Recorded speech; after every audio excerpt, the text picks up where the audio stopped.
एक बार फिर आपका बहुत स्वागत है। नमस्कार, मैं सोनाली और आप देख रहे हैं केकेडी न्यूज। रुक करते हैं इस वक्त की बड़ी खबरों पर। खबर गाजियाबाद से है, जहां लोनी बॉर्डर थाना क्षेत्र के राम विहार मार्केट में करीब दर्जन भर नकाबपोश बदमाशों ने एक ज्वेलर्स की दुकान को निशाना बनाया। ज्वेलरी शोरूम का शटर तोड़कर करीब 40 लाख रुपए के जेवरात की चोरी हुई है। सोनू जी, क्या हुआ यहाँ पर? तारीख 10 की बात है, रात 3:20 पर ये घटना हुई जी। कम से कम 15 से 20 लोग अंदर आए, शटर तोड़ा उन्होंने और करीब मान के चलो 50 से 60 लाख रुपए का नुकसान कर गए। क्या कोई सीसीटीवी फुटेज आई है इसकी? अभी एक्चुअली डीवीआर जो है पुलिस प्रशासन के पास है जी, मेरे पास नहीं है। पुलिस प्रशासन का क्या कहना है इस पर? वो पूरी सपोर्ट कर रही है। कहीं ना कहीं मतलब कि इतनी बड़ी वारदात को अंजाम देना, इतने बड़ी, क्या कहेंगे, कैसा महसूस कर रहे हैं आप? महसूस क्या कर रहे हैं, बस हौसले बढ़े हुए हैं जी लोगों के।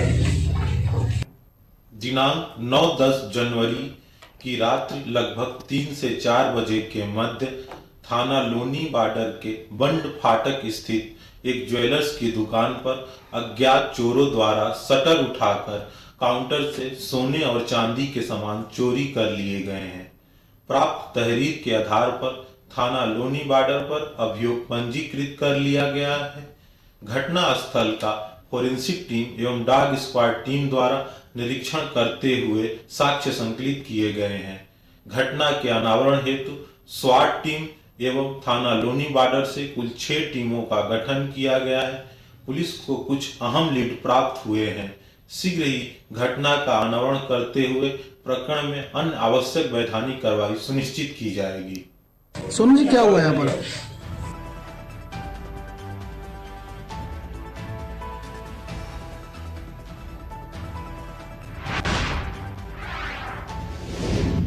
खबर बुलंदशहर से है, जहां सर्दी बढ़ते ही अज्ञात चोरों ने एक दुकान का ताला तोड़कर उसमें रखे लाखों की नकदी चुरा ली है। बता दें, शिकारपुर नगर में चोरी की घटना थमने का नाम नहीं ले रही है। यहां पुलिस चोरों की वारदातों पर अंकुश लगाने में नाकाम साबित हुई है।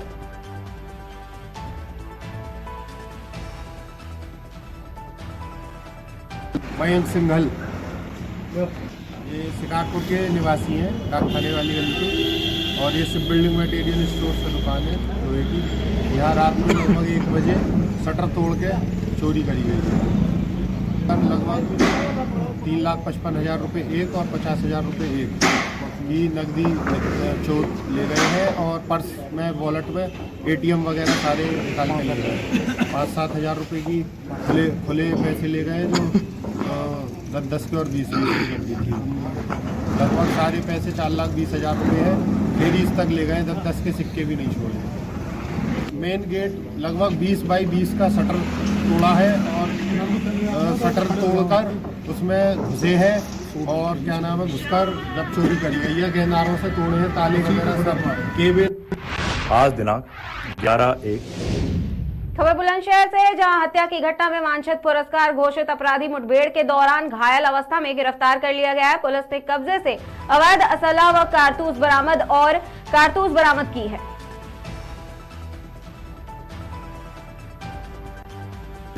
आज दिनांक 11/1/2024 समय सुबह के 3:07 थाना ककोड़ को एक सूचना प्राप्त हुई कि इनके मुकदमे 338/23 में वांछित सचिन उर्फ अमित सन ऑफ सुरेश, जो मूलतः निठारी गांव का रहने वाला है, अपने गांव से वैल स्टेशन की तरफ जा रहा है। अगर समय से पुलिस द्वारा प्रयास किया जा सके तो पकड़ा जा सकता है। इसी सूचना पर कार्रवाई करते हुए थाना मोबाइल द्वारा इस रास्ते पर गश्त करी गई। गश्त के दौरान एक संदिग्ध व्यक्ति आता हुआ दिखाई दिया, जिसको थाना पुलिस द्वारा रोकने का प्रयास किया गया। अपने आप को पुलिस द्वारा घिरा हुआ देखते हुए उसने भागने का प्रयास किया। पुलिस द्वारा इसे पकड़ने का प्रयास किया गया। इसके द्वारा पुलिस के ऊपर फायर किया गया। आत्मरक्षार्थ की फायर में यह संदिग्ध व्यक्ति घायल हुआ। संदिग्ध व्यक्ति की पहचान सचिन उर्फ अमित के तौर पर हुई है, जो SDM कॉलोनी सिकंदराबाद का रहने वाला है। प्राथमिकी उपचार के लिए इसे अस्पताल भेज दिया गया है एवं अग्रिम विधिक कार्रवाई पुलिस द्वारा की जा रही है। ये 5,000 का इनामिया है एवं इसके ऊपर और भी कई जनपदों में मुकदमे पंजीकृत हैं। आज दिनांक 11/1।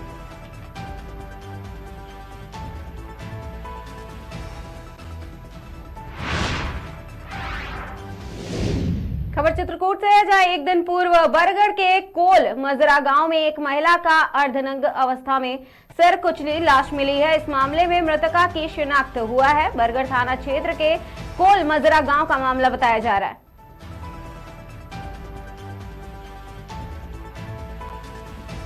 सर मेरा राहुल नाम है। हम बरगढ़ के रहने वाले हैं। हम 3-4 दिन से लापता है रही है। कौन थी जो खत्म हुई है? बहन थी। अच्छा, क्या नाम था उनका? निशा नाम था। क्या नाम था? निशा। कितनी उम्र रही होगी लगभग? सर कम 35-37 रही होगी सर। आपको जानकारी कैसे हुई है? जानकारी सर साहेब आए थे, उन बताएं कि तब हमको जानकारी हुई। आप लोगों ने ढूंढने की कोशिश नहीं की? सर हम लोगों से बोलचाल नहीं थी। डिलीवरी कराती थी और उसी में फिर अपन चली जाती थी। मतलब आशा बहू का काम? हाँ, आशा का। अच्छा, तो एक दो दिन आउटे नहीं रही है। तो फिर हम लोग आज मुख्य बिंदु है। खबर मथुरा से है, जहां कांग्रेस प्रदेश उपाध्यक्ष प्रेम प्रकाश अग्रवाल ने केंद्र व राज्य सरकार को आड़े हाथ लेते हुए कहा है कि उत्तर प्रदेश अपराध की आग में जल रहा है। प्रेम प्रकाश अग्रवाल ने कहा कि महिला अपराध के मामले में प्रदेश पहले स्थान पर है। उन्होंने ये भी कहा है कि राहुल गांधी द्वितीय चरण की भारत जोड़ो यात्रा 14 जनवरी को मणिपुर से आरंभ कर रहे हैं, जो देश में नफरत की राजनीति कर रही है, उनको सत्ता से बेदखल करने में अहम भूमिका निभाएगी। इससे पहले पार्टी के राष्ट्रीय महासचिव और प्रदेश प्रभारी अविनाश पांडे 13 जनवरी को मथुरा आ रहे हैं। देखिए, आज जो मुख्य बिंदु है कि प्रधानमंत्री जी के संसदीय क्षेत्र में इतना बड़ा कांड हो गया और उस पर इतनी संवेदनहीनता के साथ कार्रवाई की गई या की जा रही है, कांग्रेस सबके संज्ञान में लाना चाहती है। दूसरे, मुख्यमंत्री योगी आदित्यनाथ जी के भी क्षेत्र में जिस तरह से विनोद उपाध्याय जी नाम के व्यक्ति को, जो उनके प्रखर विरोधी रहे, उनका इस तरीके से कांड हुआ, उनका एनकाउंटर किया गया। कांग्रेस तमाम जो भी प्रदेश या देश में बदहाल स्थिति है उसको सबके संज्ञान में लाकर, सबकी जानकारी में लाकर, और जो जुल्म और ज़्यादती का दौर है उसको सबसे आगाह करा के, सब राहुल जी के नेतृत्व में जो 14 तारीख से यात्रा उनकी चल रही है, हम सब लोग उसके संबंध में आज यहाँ इकट्ठे हुए और ये प्रेस कॉन्फ्रेंस की। क्या कार्यक्रम रहेगा? 14 तारीख से राहुल जी यात्रा प्रारंभ करेंगे मणिपुर से। उत्तर प्रदेश में भी 11 दिन की यात्रा है जो फरवरी के माह में है, प्रस्तावित है। डेट्स आपको बता दी जाएंगी, समय के अनुसार होगा। और उसमें लगातार भारत जोड़ो यात्रा में भारत जोड़ो न्याय यात्रा इसका नाम रखा गया है, और देश को न्याय की तरफ, जो अन्याय का माहौल है उसको समाप्त करने के लिए सारे प्रयास किए।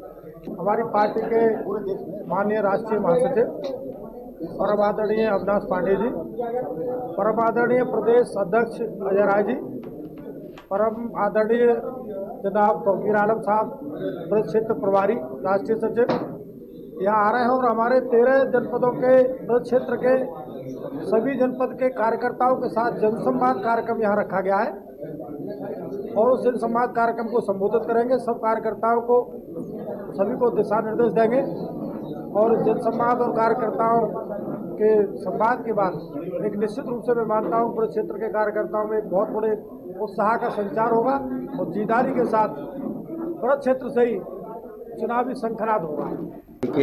Special director India. खबर लखनऊ से है, जहां मुख्यमंत्री योगी आदित्यनाथ ने जनता को संबोधित किया है। सीएम योगी ने कहा कि अयोध्या अहमदाबाद के लिए हाईवे सेवा शुरू करने के लिए मैं प्रधानमंत्री नरेंद्र मोदी का आभारी हूं। प्रधानमंत्री मोदी ने के कर कमलों से ये सपना साकार हुआ है और अयोध्या से अहमदाबाद के लिए नई सेवा जुड़ी है। बता दें, अमौसी से इंडिगो की 84 फ्लाइटें प्रतिदिन उड़ान भरती हैं। वाराणसी, आगरा और कानपुर से भी अयोध्या की फ्लाइटें हैं। लगभग 10 वर्षों से वायु सेवा में वृद्धि हो रही है। इससे गुजरात से जुड़े श्रद्धालुओं को आने जाने में आसानी होगी।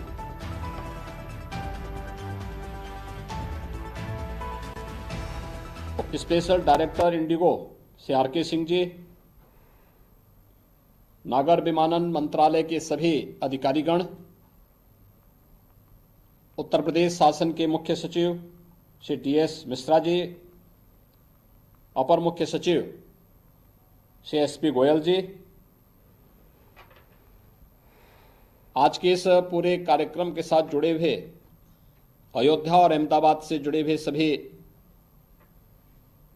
इंडिगो और एयरपोर्ट अथॉरिटी से जुड़े हुए अधिकारीगण और बहनों और भाइयों, मैं आभारी हूं आदरणीय प्रधानमंत्री जी का, जिन्होंने उत्तर प्रदेश को चौथा इंटरनेशनल एयरपोर्ट के रूप में महर्षि वाल्मीकि इंटरनेशनल एयरपोर्ट अयोध्या प्रदान किया है। 30 दिसंबर को इस चौथे इंटरनेशनल एयरपोर्ट के उद्घाटन के साथ ही अयोध्या दिल्ली के बीच में वायु सेवा प्रारंभ हुई और आज मेरे लिए अत्यंत प्रसन्नता का क्षण है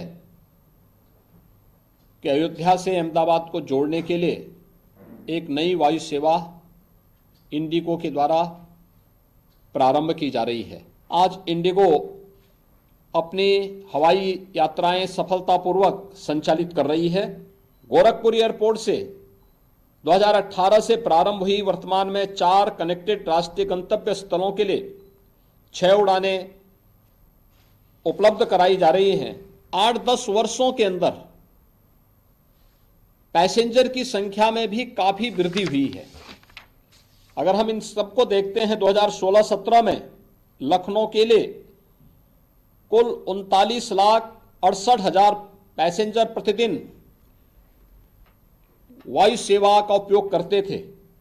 आज यह संख्या बढ़कर के 52,20,000 से अधिक हुई है। एक नए दिव्य और नव्य अयोध्या के रूप में प्रस्तुत करने में सफल हो पाएंगे, इस विश्वास के साथ इस पूरे अभियान के प्रति मैं अपनी शुभकामनाएं देता हूं और राज्य सरकार के द्वारा हर प्रकार के सहयोग के लिए भी अपनी प्रतिबद्धता को पुनः दोहराते हुए अपनी वाणी को विराम देता हूं। खबर कानपुर से है, जहां रमा देवी चौराहे पर जल्द यातायात निरीक्षक टीम कार्य करेगी। पुलिस प्रशासन अधिकारी ने पत्रकारों से बातचीत के दौरान कहा कि कानपुर के व्यस्त सड़कों पर अतिरिक्त फोर्स लगाकर यातायात नियंत्रण किया जाएगा। इसके साथ ही रमा देवी चौराहे पर से डगामार वाहनों पर रोक लगाई जाएगी। ई रिक्शा पर कड़ाई से नियमों का पालन किया जाएगा। पूरे शहर में जागरूकता अभियान चलाया जाएगा। पुलिस जनता के सहयोग से पूरे कानपुर में यातायात के नियमों का पालन कराया जाएगा और नियम न मानने वालों पर कार्रवाई भी की जाएगी।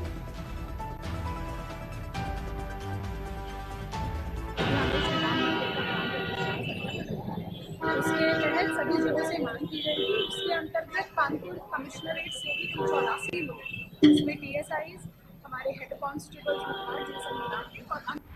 और एक गद्दे की फैक्ट्री जिसमें 10:27 के आसपास। खबर बुलंदशहर से है, जहां थाना सिकंदराबाद औद्योगिक क्षेत्र में स्थित C63 मेसर्स सेलोनी प्राइवेट लिमिटेड में आग लग गई थी। आग लगने की सूचना सिकंदराबाद फायर स्टेशन पर प्राप्त हुई, जिस पर सिकंदराबाद की फायर यूनिट को तत्काल रवाना किया गया। आग की गंभीरता को देखते हुए तथा आसपास की औद्योगिक इकाइयों के संकट को देखते हुए मुख्य अग्निशमन अधिकारी प्रमोद शर्मा द्वारा फायर स्टेशन खुर्जा व फायर स्टेशन मोती बाग से भी अग्निशमन वाहन को बुलाया गया और लगभग 3 घंटे के अथक प्रयास के बाद अग्निशमन विभाग द्वारा उक्त घटना पर काबू पाया गया, जिसमें कोई जनहानि की खबर नहीं है।